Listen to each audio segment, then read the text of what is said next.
अष्टावक्र ने कहा, हे पुत्र, तू बहुत काल से देहाभिमान के पास में बंधा हुआ है। उस पास को मैं बोध हूं, इस ज्ञान की तलवार से काटकर तू सुखी हो।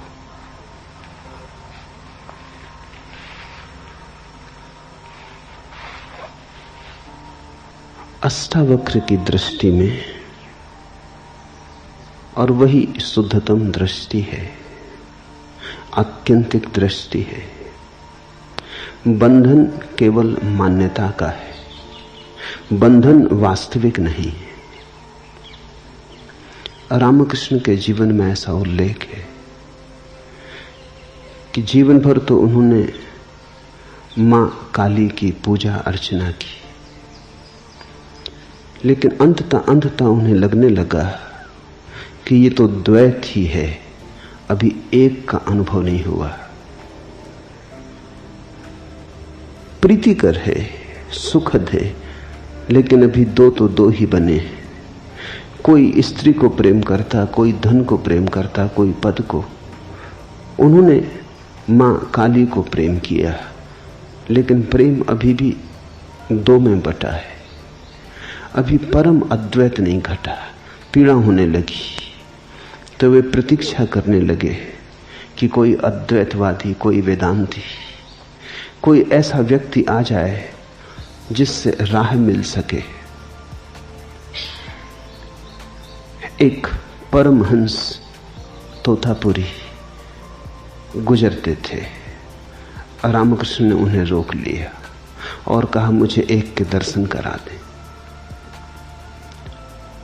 तोतापुरी ने कहा, यह कौन सी कठिन बात, दो मानते हो इसलिए दो हैं, मान्यता छोड़ दो। पर रामकृष्ण ने कहा, मान्यता छोड़नी बड़ी कठिन है, जन्म भर उसे साधा। आंख बंद करता हूं, काली की प्रतिमा खड़ी हो जाती, रस में डूब जाता हूं, भूल ही जाता हूं कि एक होना है। आंख बंद करते ही दो हो जाता हूं, ध्यान करने की चेष्टा करता हूं, द्वैत हो जाता है, मुझे उबारो। तो तोतापुरी ने कहा, ऐसा करो, जब काली की प्रतिमा बने तो उठाना एक तलवार और दो टुकड़े कर देना। रामकृष्ण ने कहा, तलवार वहां कहां से लाऊंगा? तो जो तोतापुरी ने कहा वही अष्टावक्र का वचन है। तोतापुरी ने कहा, ये काली की प्रतिमा कहां से ले आए हो? वहीं से तलवार भी ले आना। ये भी कल्पना है,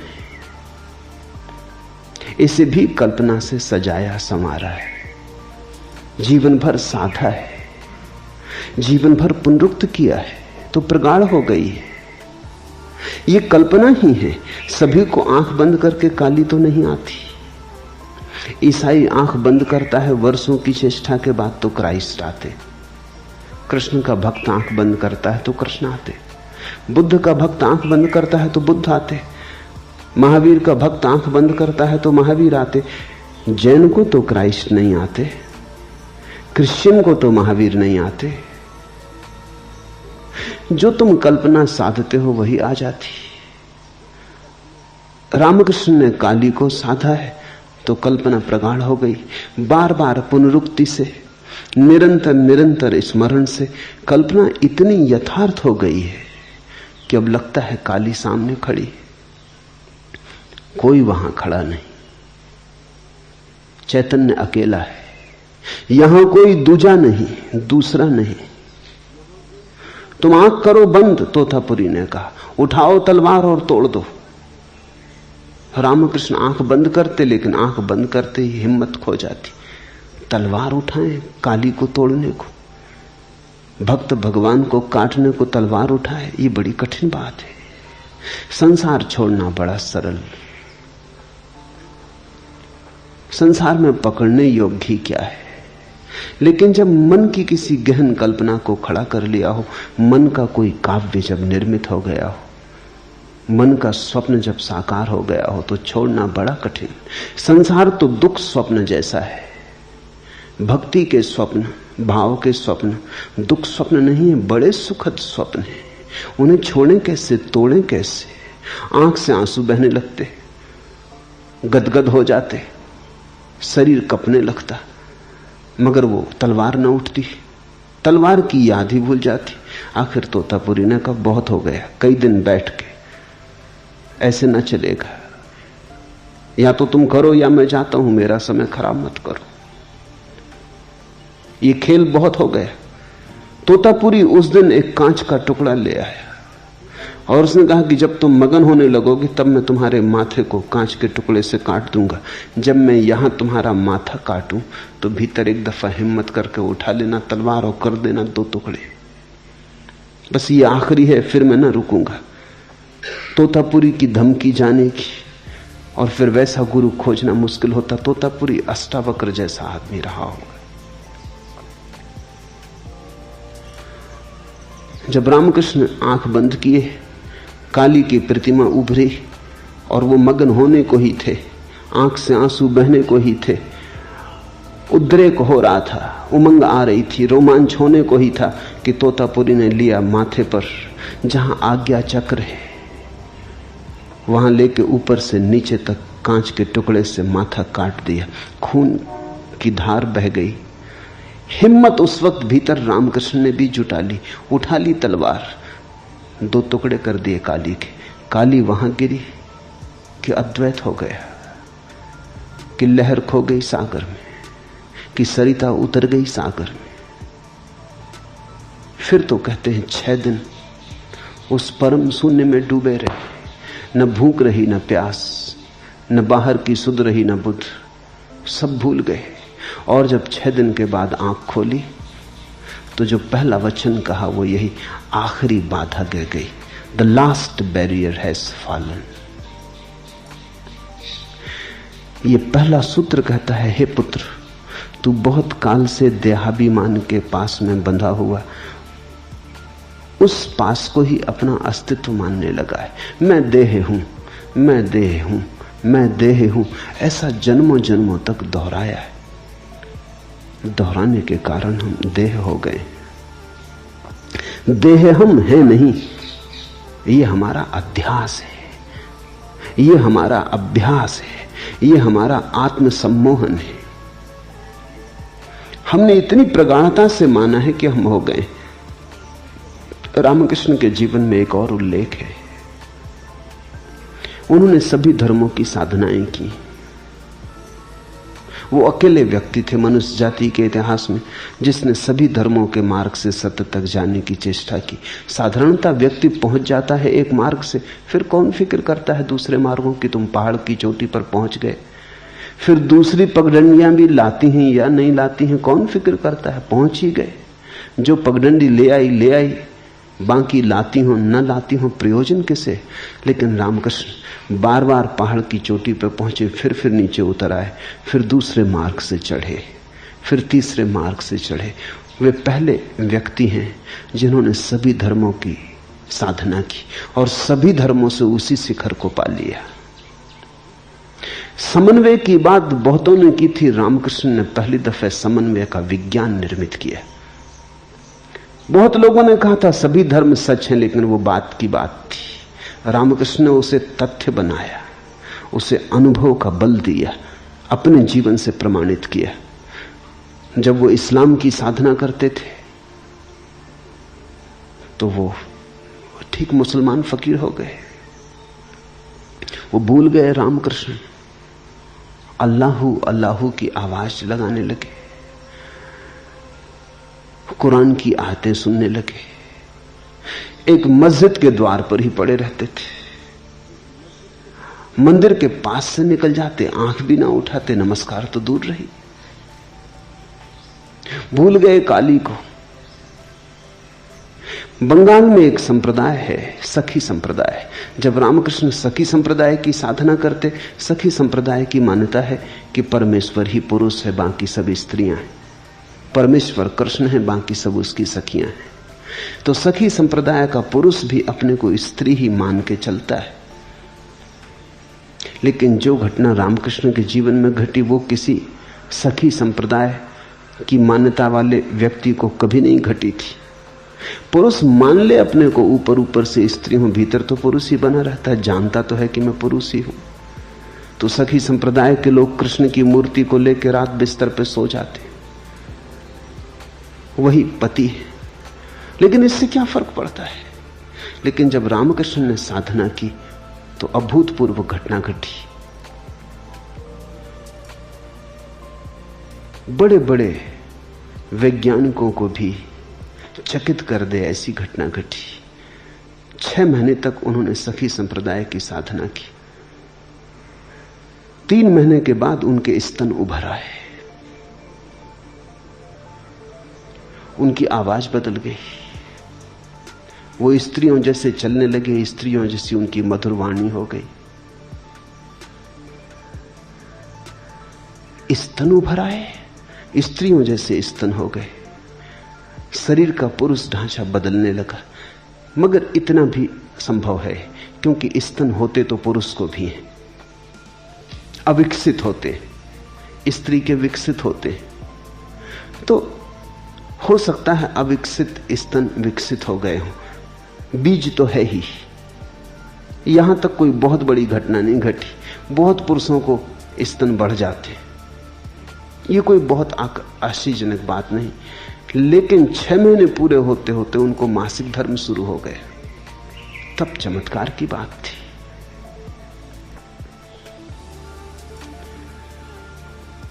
मासिक धर्म का शुरू हो जाना तो शरीर के पूरे शास्त्र के प्रतिकूल है।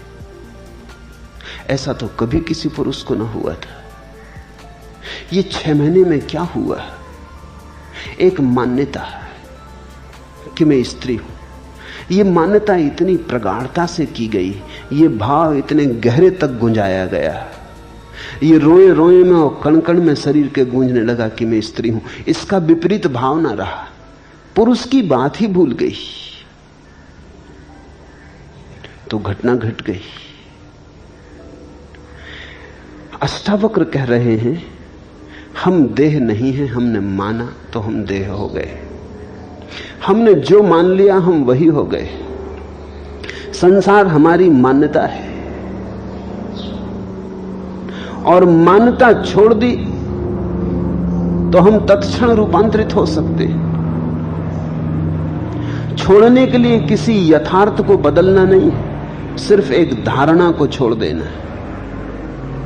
हम वस्तुतः अगर शरीर होते तो बदलाहट बड़ी मुश्किल थी। हम वस्तुतः शरीर नहीं है, हम वस्तुतः तो शरीर के भीतर छिपा जो चैतन्य है वही, वो जो साक्षी दृष्टा है। देहाभिमान पासेन चिरम बद्धो असि पुत्रक बोधो अहम ज्ञान खड्गेन तन्निकृत सुखी भव। उठा बोध की तलवार, मैं बोध रूप हूं, उठा ऐसे भाव की तलवार और काट डाल इस धारणा को कि मैं देव, फिर तू सुखी है। सारे दुख देह के, जन्म है, बीमारी है, बुढ़ापा है, मृत्यु है, सभी देह के। देह के साथ तादात्म्य है तो देह की सारी पीड़ाओं के साथ भी तादात्म्य है। जब देह जराजीर्ण होती है तो हम सोचते हैं मैं जराजीर्ण हो गया। जब देह बीमार होती है तो हम सोचते हैं मैं बीमार हो गया। जब देह मरण के निकट पहुंचती तो हम घबराते हैं कि मैं मरा। मान्यता, सिर्फ मान्यता। मैंने सुना है मुल्ला नसरुद्दीन एक रात सोया अपनी पत्नी के साथ, तब तक उसे कोई बेटा बेटी ना हुए थे और पत्नी को बड़ी आतुरता थी कि कोई बच्चा हो जाए। सोने ही जा रहे थे कि पत्नी ने कहा कि सुनो तो, अगर हमारे घर बेटा हो जाए तो सुलाएंगे कहां, क्योंकि एक ही बिस्तर है।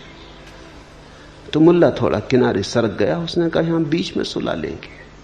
और पत्नी ने कहा अगर दूसरा और हो जाए, तो मुल्ला थोड़ा और सरक गया, उसने कहा उसको भी यहीं सुला लेंगे। कंजूस आदमी। पत्नी ने कहा अगर तीसरा हो जाए तो मुल्ला और सरकाओ। कहने ही जा रहा था कि यहां सुला लेंगे कि धड़ाम से नीचे गिरा, उसकी टांग टूट गई। पड़ोस के लोग इकट्ठे हो गए शोरगुल सुन के। वो चिल्लाया, रोने लगा। पड़ोस के लोगों ने पूछा क्या हुआ? उसने कहा जो बेटा अभी हुआ ही नहीं उसने टांग तोड़ दी। और जब मिथ्या बेटा इतना नुकसान कर सकता है तो सच्चे बेटे का क्या कहना। क्षमा मांगता हूं, बेटा बेटा चाहिए ही नहीं, इतना अनुभव बहुत है। कभी कभी क्या अक्सर हम ऐसे ही जीते, मान लेते, फिर मान के चलने लगते हैं। मान के चलने लगते हैं तो जीवन में वास्तविक परिणाम होने लगते हैं। मान्यता चाहे झूठी हो, बेटे वहां थे नहीं, लेकिन टांग असली टूट गई।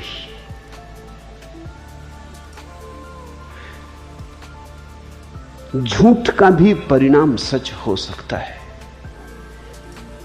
अगर झूठ भी प्रगाढ़ता से मान लिया जाए तो उसके परिणाम यथार्थ में घटित होने लगते। मनस्विद कहते हैं कि इस जगत में जितनी भिन्नताएं दिखाई पड़ती हैं, ये भिन्नताएं यथार्थ की कम है, मान्यता की ज्यादा है। एक मनोवैज्ञानिक हार्वर्ड विश्वविद्यालय में प्रयोग कर रहा था। वो एक बड़ी बोतल ठीक से बंद की हुई, सब तरह से पैक की हुई लेके कमरे में आया अपनी क्लास में। कोई 50 विद्यार्थी। उसने वो बोतल टेबल पर रखी और उसने विद्यार्थियों को कहा कि इस बोतल में अमोनिया गैस है। मैं एक प्रयोग करना चाहता हूं कि अमोनिया गैस का जैसे ही मैं ढक्कन खोलूंगा तो उस गैस की सुगंध कितना समय लेती है पहुंचने में लोगों तक। तो जिसके पास पहुंचने लगे सुगंध वो हाथ ऊपर उठा दे। जैसी सुगंध की उसे पता चले हाथ ऊपर उठा दे। तो मैं जानना चाहता हूं कि कितने सेकंड लगते हैं कमरे के आखिरी पंक्ति तक पहुंचने में। विद्यार्थी सजग होकर बैठ गए। उसने बोतल खोली। बोतल खोलते ही उसने जल्दी से अपनी नाक पर रुमाल रख लिया। Ammonia gas. पीछे हट के खड़ा हो गया। 2 सेकंड नहीं बीते होंगे कि पहली पंक्ति में एक आदमी ने हाथ उठाया, फिर दूसरे ने, फिर तीसरे ने, फिर दूसरी पंक्ति में हाथ उठे, फिर तीसरी पंक्ति में। 15 सेकंड में पूरी क्लास में अमोनिया गैस पहुंच गई। और अमोनिया गैस उस बोतल में थी ही नहीं, वो खाली बोतल थी। धारणा तो परिणाम हो जाता है। मान लिया तो हो गया। जब उसने कहा अमोनिया गैस इसमें है ही नहीं, तब भी विद्यार्थियों ने कहा कि हो या ना हो हमें गंध आई। गंध मान्यता की आई। गंध जैसे भीतर से ही आई, बाहर तो कुछ था ही नहीं। सोचा तो आई। मैंने सुना है एक अस्पताल में एक आदमी बीमार है। एक नर्स उसके लिए रस लेके आई, संतरे का रस। उस रस लाने वाली नर्स के पहले ही दूसरी नर्स उसे एक बोतल दे गई थी कि इसमें अपनी पेशाब भर के रख दो परीक्षण के लिए। वो थोड़ा मजाकिया आदमी था। उसने उस बोतल में संतरे का रस डाल के रख दिया। जब वो नर्स लेने आई बोतल तो वो जरा चौंकी, क्योंकि ये रंग कुछ अजीब सा था। तो उस आदमी ने कहा तुम्हें भी हैरानी होती, रंग कुछ अजीब सा है, चलो मैं एक दफे और इसे शरीर में से गुजार देता हूं, रंग ठीक हो जाए। वो उठा के बोतल और पी गया। कहते हैं वो नर्स बेहोश होकर गिर पड़ी, क्योंकि उसने तो यही सोचा कि ये आदमी पेशाब पिए जा रहा है। फिर से कहता है कि एक दफा और निकाल देते हैं शरीर से तो रंग सुधर जाएगा, ढंग पे हो जाएगा, ये आदमी कैसा है। लेकिन वहां केवल संतरे का रस था। अगर पता हो कि संतरे का ही रस है तो कोई बेहोश ना हो जाए। लेकिन ये बेहोशी वास्तविक है, ये मान्यता की है। तुम जीवन में चारों तरफ ऐसी हजारों घटनाएं खोज ले सकते हो जब मान्यता काम कर जाती, मान्यता वास्तविक हो जाती। मैं शरीर हूं, ये जन्मों जन्मों से मानी हुई बात है। मान ली तो हम शरीर हो गए, मान ली तो हम क्षुद्र हो गए, मान ली तो हम सीमित हो गए। अष्टावक्र का मौलिक आधार यही है कि यह आत्मसम्मोहन है, ऑटो हिप्नोसिस है।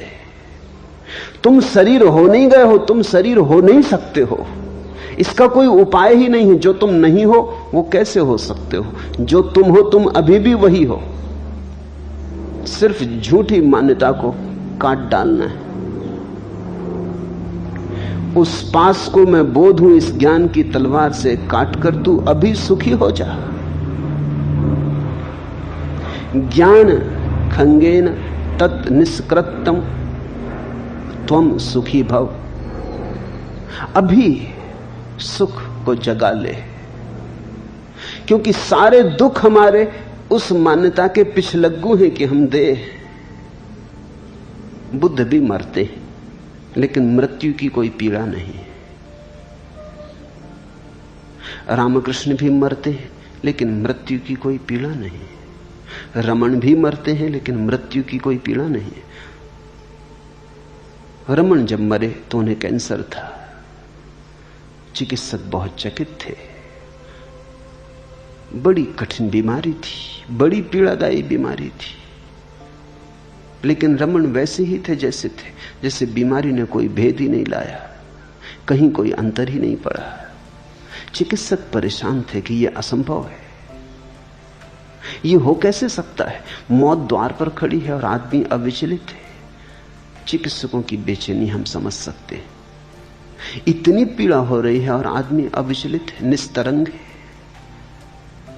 उनकी बेचैनी, उनका तर्क हम समझ सकते हैं, क्योंकि शरीर ही हमारे लिए सब कुछ मालूम होता है। जिसको पता चल गया कि मैं शरीर नहीं हूं, मौत आ रही है लेकिन शरीर की आ रही है, और पीड़ा हो रही है वो भी शरीर में हो रही है। एक नए चैतन्य का आविर्भाव हुआ है जो दूर खड़े होकर देख रहा है, और दूरी शरीर की और चेतना की इतनी है जैसे जमीन और आसमान की दूरी। इससे बड़ी कोई दूरी नहीं है। तुम्हारे भीतर दुनिया में अस्तित्व की सबसे दूर की चीजें मिल रही हैं। तुम क्षितिज हो जहां जमीन और आसमान मिल रहे हैं।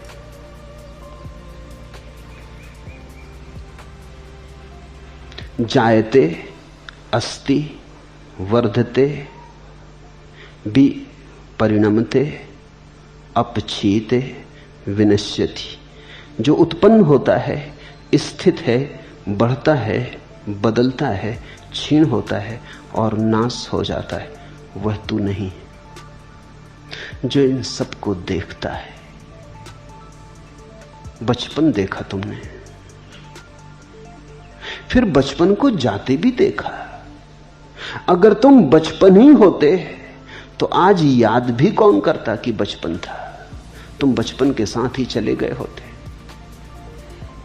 जवानी देखी, जवानी आते देखी, जाते देखी। अगर तुम जवानी ही होते तो आज कौन याद करता? तुम जवानी के साथ ही चले गए होते। तुमने जवानी आते देखी, जाते देखी, स्वभावतः तुम जवानी से भिन्न हो। इतनी सीधी सी बात है, इतनी साफ सुथरी बात है। तुमने पीड़ा देखी, दर्द उठते देखा, दर्द के बादल घिरते देखे अपने चारों तरफ, फिर पीड़ा को जाते भी देखा, दर्द को विसर्जित होते देखा। तुमने दुख देखा, सुख देखा, कांटा चुभा, पीड़ा देखी, कांटा निकला, निष्पीड़ा हुए, वह भी देखा। तुम देखने वाले हो, तुम पार खड़े हो, तुम अछूते हो। कोई भी घटना तुम्हें छू नहीं पाती। तुम जल में कमलवत हो। तू असंग है, क्रिया शून्य है, स्वयं प्रकाश है और निर्दोष है। तेरा बंधन यही है कि तू समाधि का अनुष्ठान करता है। यह अद्भुत क्रांतिकारी वचन है। ऐसा क्रांतिकारी वचन दुनिया के किसी शास्त्र में खोजना असंभव है। इसका पूरा अर्थ समझोगे तो गहन अहोभाव पैदा होगा। पतंजलि ने कहा है, चित्त वृत्ति का निरोध योग है। ये योग की मान्य धारणा है कि जब तक चित्त वृत्तियों का निरोध न हो जाए तब तक व्यक्ति स्वयं को नहीं जान पाता। जब चित्त की सारी वृत्तियां शांत हो जाती हैं तो व्यक्ति अपने को जान पाता है। अष्टावक्र पतंजलि के सूत्र के विरोध में कह रहे हैं। अष्टावक्र कह रहे हैं, तू असंग है, क्रिया शून्य है, स्वयं प्रकाश है और निर्दोष है। तेरा बंधन यही है कि तू समाधि का अनुष्ठान करता है। समाधि का अनुष्ठान हो ही नहीं सकता, समाधि का आयोजन हो ही नहीं सकता, क्योंकि समाधि तेरा स्वभाव है। चित्त वृत्ति तो जड़ स्थितियां हैं। चित्त वृत्तियों का निरोध तो ऐसे ही है जैसे किसी आदमी के घर में अंधेरा भरा हो, वो अंधेरे से लड़ने लगे। इसे थोड़ा समझना। ले आए तलवारें, भाले, लठ और लड़ने लगे अंधेरे से। बुला ले जवानों को, मजबूत आदमियों को, धक्के देने लगे अंधेरे को। क्या वो जीतेगा कभी? यद्यपि यह परिभाषा सही है कि अंधेरे का न हो जाना प्रकाश है, लेकिन इस परिभाषा में थोड़ा समझ लेना। अंधेरे का न हो जाना प्रकाश है, यह सच है। चित्त वृत्तियों का शून्य हो जाना योग है, यह सच है। लेकिन बात को उल्टी तरफ से मत पकड़ लेना। अंधेरे का न हो जाना प्रकाश है, इसलिए अंधेरे को ना करने में मत लग जाना। वस्तुतः स्थिति दूसरी तरफ से है। प्रकाश का हो जाना अंधेरे का ना हो जाना है। तुम प्रकाश जला लेना, अंधेरा अपने आप चला जाएगा। अंधेरा है ही नहीं, अंधेरा केवल अभाव है। पतंजलि कहता है, चित्त वृत्तियों को शांत करो तो तुम आत्मा को जान लोगे। अष्टावक्र कहते हैं, आत्मा को जान लो, चित्त वृत्तियां शांत हो जाएंगी। आत्मा को जाने बिना तुम चित्त वृत्तियों को शांत कर भी ना सकोगे। आत्मा को न जानने के कारण ही तो चित्त वृत्तियां उठ रही हैं। समझा अपने को कि मैं शरीर हूं तो शरीर की वासनाएं उठती हैं। समझा अपने को कि मैं मन हूं तो मन की वासनाएं उठती हैं। जिसके साथ तुम जुड़ जाते हो उसी की वासनाएं तुम में प्रतिछायित होती, प्रतिबिंबित होती। तुम जिसके पास बैठ जाते हो उसी का रंग तुम पे चढ़ जाता है। जैसे स्फटिक मणि को कोई रंगीन पत्थर के पास रख दे तो रंगीन पत्थर का रंग मणि पर झलकने लगता है। लाल पत्थर के पास रख दो, मणि लाल मालूम होने लगती। नीले पत्थर के पास रख दो, मणि नीली मालूम होने लगती। ये सानिध्य दोष है। मणि नीली हो नहीं जाती, सिर्फ प्रतीत होती। अंधेरा केवल प्रतीत होता है नहीं। प्रकाश के न होने का नाम अंधेरा है। अंधेरे की अपनी कोई सत्ता नहीं, अपना कोई वास्तविक अस्तित्व नहीं। तो तुम अंधेरे से मत लड़ने लगना। योग और अष्टावक्र की दृष्टि बड़ी विपरीत है। इसलिए मैंने कहा, अगर अष्टावक्र को समझना हो तो कृष्णमूर्ति को समझने की कोशिश करना। कृष्णमूर्ति अष्टावक्र का आधुनिक संस्करण है। ठीक आधुनिक भाषा में, आज की भाषा में कृष्णमूर्ति जो कह रहे हैं वो शुद्ध अष्टावक्र का सार है। कृष्णमूर्ति के मानने वाला ऐसा सोचते हैं कि कृष्णमूर्ति कोई नई बात कह रहे हैं। नई बात कहने को है ही नहीं। जो भी कहा जा सकता है कहा जा चुका है। जितने जीवन के पहलू हो सकते हैं सब छाने जा चुके हैं। अनंत काल से आदमी खोज कर रहा है। इस सूरज के नीचे नया कहने को कुछ है ही नहीं। केवल भाषा बदलती है, आवरण बदलते हैं, वस्त्र बदलते हैं, समय के अनुसार नई धारणाओं का प्रयोग बदलता है, लेकिन जो कहा जा रहा है वो ठीक वही है। अष्टावक्र की भाषा अति प्राचीन है, कृष्णमूर्ति की भाषा अति नवीन है, लेकिन जो थोड़ा भी समझ सकता है उसे दिखाई पड़ जाएगा कि बात तो वही है। कृष्णमूर्ति कहते हैं योग की कोई जरूरत नहीं, ध्यान की कोई जरूरत नहीं, जप तप की कोई जरूरत नहीं, ये सब अनुष्ठान है। अनुष्ठान उसके लिए करना होता है जो हमारा स्वभाव नहीं। स्वभाव को पाने के लिए क्या अनुष्ठान करना है? सब अनुष्ठान छोड़ के अपने में झांक लो, स्वभाव प्रकट हो जाएगा। तू असंग है, क्रिया शून्य है, स्वयं प्रकाश और निर्दोष है। ये घोषणा तो देखो। अष्टावक्र कहते हैं तू निर्दोष है, इसलिए तुम भूल के भी ये मत समझना कि मैं पापी हूं। लाख तुम्हारे साधु संत कहे चले जाएं कि तुम पापी हो, पाप का प्रक्षालन करो, पश्चाताप करो, बुरे कर्म किए हैं उनको छुड़ाओ। अष्टावक्र का वचन ध्यान में रखना, तू क्रिया शून्य है, इसलिए कर्म तो तू करेगा कैसे? अष्टावक्र कहते हैं जीवन में 6 लहरें हैं, 6 ऊर्मियां, भूख प्यास, शोक मोह, जन्म मरण। ये 6 तरंगे। भूख प्यास शरीर की तरंगे। अगर शरीर ना हो तो ना तो भूख होगी ना प्यास होगी। ये शरीर की जरूरतें हैं। जब शरीर स्वस्थ होता है तो ज्यादा भूख लगती है, जब शरीर बीमार होता है तो ज्यादा भूख नहीं लगती। अगर शरीर को धूप में खड़ा करोगे ज्यादा प्यास लगेगी क्योंकि पसीना उड़ जाएगा। गर्मी में ज्यादा प्यास लगेगी, सर्दियों में कम प्यास लगेगी। ये शरीर की जरूरतें हैं, ये शरीर की तरंगे हैं। भूख प्यास शरीर की, शोक मोह मन की। कोई छूट जाता तो दुख होता है क्योंकि मन पकड़ लेता है, राग बना लेता है। कोई मिल जाता है परिजन तो सुख होता है, कोई परिजन छूट जाता तो दुख होता है। कोई अपरिजन मिल जाता है तो दुख होता है, अपरिजन छूट जाता तो सुख होता है। लेकिन ये मन के खेल है, आसक्ति और विरक्ति के खेल है, आकर्षण और विकर्षण के खेल है। जिस आदमी के भीतर मन ना रहा उसके भीतर फिर कोई शोक नहीं, कोई मोह नहीं। ये तरंगें मन की हैं और जन्म मरण तरंगें प्राण की हैं। जन्म होता श्वास के साथ, मृत्यु होती श्वास के विदा होने के साथ। इसलिए जैसे बच्चा पैदा होता है डॉक्टर फिक्र करता है जल्दी श्वास ले, रोए। रोने का अर्थ केवल इतना ही है कि रोएगा तो श्वास ले लेगा। रोने के झटके में श्वास का द्वार खुल जाएगा, रोने के झटके में बंद फेफड़ा काम करने लगेगा।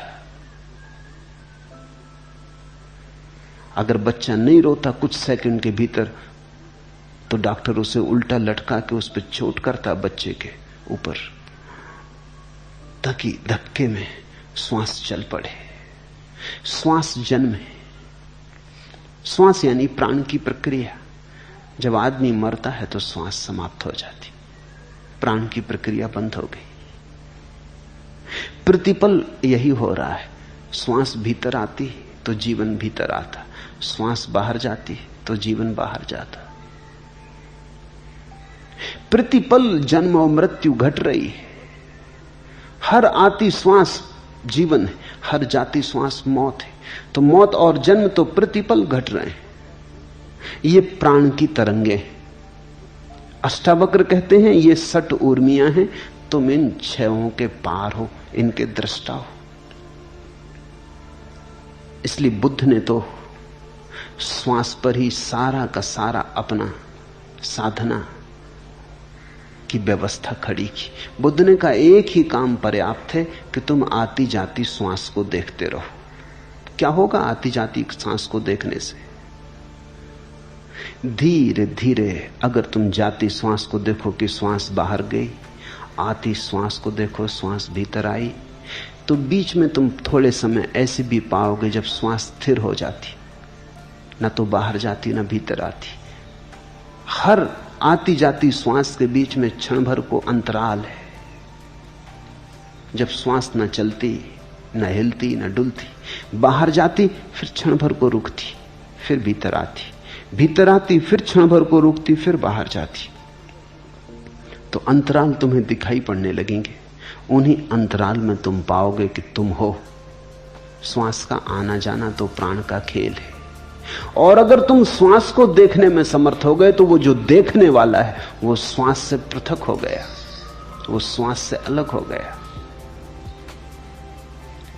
शरीर हमारी बाहर की परिधि है, मन उसके भीतर की परिधि है, प्राण उसके और भी भीतर की परिधि।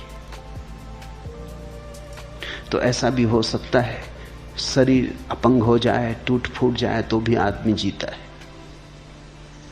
मन खंडित हो जाए, विक्षिप्त हो जाए, जड़ हो जाए, तो भी आदमी जीता है।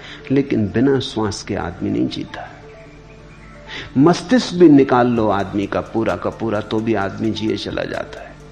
पड़ा रहेगा मगर जीवन रहेगा।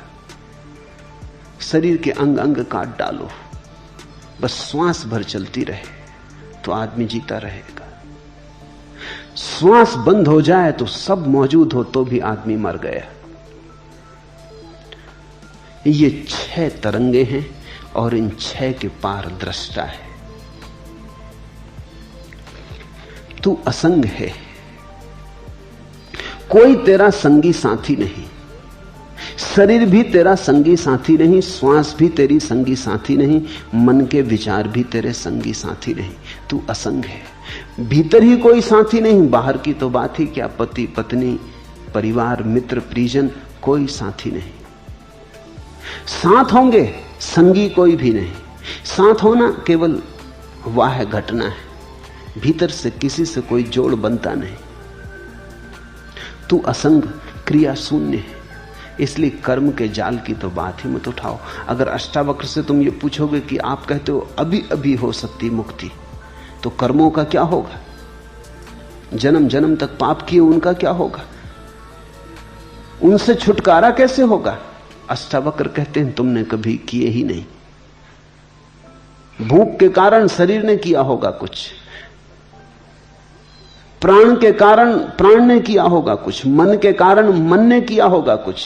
तुमने कभी कुछ नहीं किया। तुम सदा से असंग अकर्म में हो। कर्म तुमसे कभी हुआ नहीं, तुम सारे कर्मों के दृष्टा हो। इसलिए इसी क्षण मुक्ति हो सकती। ख्याल करना, अगर कर्मों के सारे जाल को हमें तोड़ना पड़े तो शायद मुक्ति कभी भी ना हो सकेगी, असंभव। अनंत काल में हमने कितने कर्म किए, उनका कुछ लेखा जोखा करो। अगर उन सब कर्मों से छूटना पड़े तो उन कर्मों से छूटने में अनंत काल लगेगा, और ये जो अनंत काल छूटने में लगेगा, इसमें भी तुम बैठे थोड़ी रहोगे, कुछ तो करोगे। तो कर्म तो फिर होते चले जाएंगे। तो ये श्रृंखला तो अंतहीन हो जाएगी। इस श्रृंखला का तो कोई कभी समाप्ति आने वाली नहीं, इसमें से कोई निष्कर्ष आने वाला नहीं। अष्टावक्र कहते हैं अगर कर्मों से मुक्त होना पड़े फिर मुक्ति होती हो तो मुक्ति कभी होगी ही नहीं। लेकिन मुक्ति होती है। मुक्ति का होना इस बात का सबूत है कि आत्मा ने कर्म कभी किए ही नहीं। ना तो तुम पापी हो, ना तुम पुण्यात्मा हो, ना तुम साधु हो, ना तुम असाधु हो, ना तो कहीं कोई नरक है और ना कहीं कोई स्वर्ग है। तुमने कभी कुछ किया नहीं, तुमने सिर्फ सपने देखे, तुमने सिर्फ सोचा है।